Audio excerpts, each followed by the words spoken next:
In this video, you're going to learn how to use the dynamic input in more detail. Start a new drawing and look for your My First template.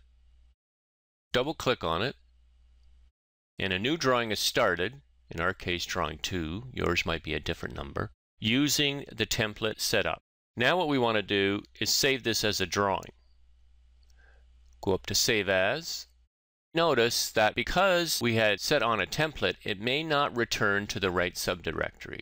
Locate your AutoCAD train subdirectory, go down into the save area, type in My First Coordinate,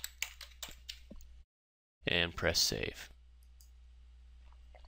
AutoCAD makes use of 3 different coordinate entry methods: absolute, relative, and polar. Absolute values are coordinates based on the intersection of the x and y axis 0, 0. Relative values are distances measured from the last point entered. Polar values are relative to the last point entered, but are given in distance and angle. All values can be positive and negative, including angles. When drawing or modifying objects, AutoCAD displays coordinate or distance angle information at the cursor through its dynamic input display. Let's explore that in more detail. Begin the line command. Move your cursor onto the screen. The dynamic input initially displays the absolute x and absolute y values. Make sure the dynamic input is displayed at the cursor. If it's not, use the FTL key to toggle it on. Pick the origin near 0, 0 as the first point.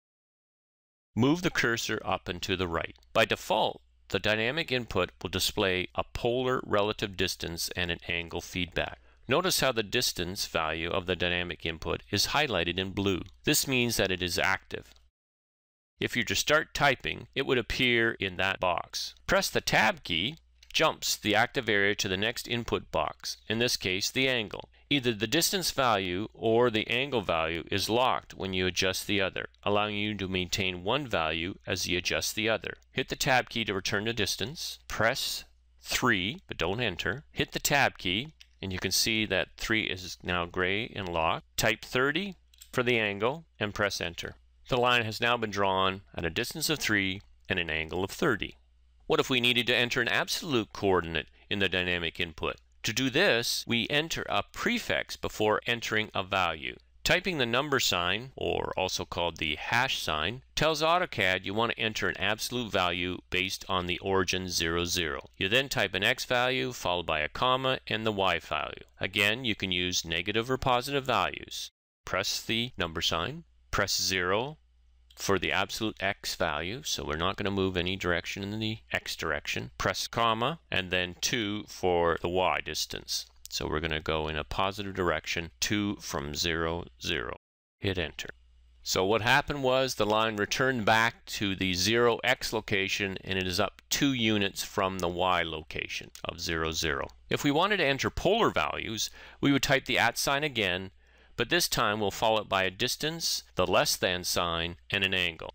Press the key, give a distance of 2, now the less than sign, and then 45 for our angle, for 45 degrees, and press enter. As you can see, it drew the line at 45 degrees. Right-click and press enter to finish the command. You want to save this drawing at this point, so let's go up and hit the Save key. Before continuing on, we're going to erase the lines we just drew. Click an open space, drag your cursor up, pick again, hit the Delete key.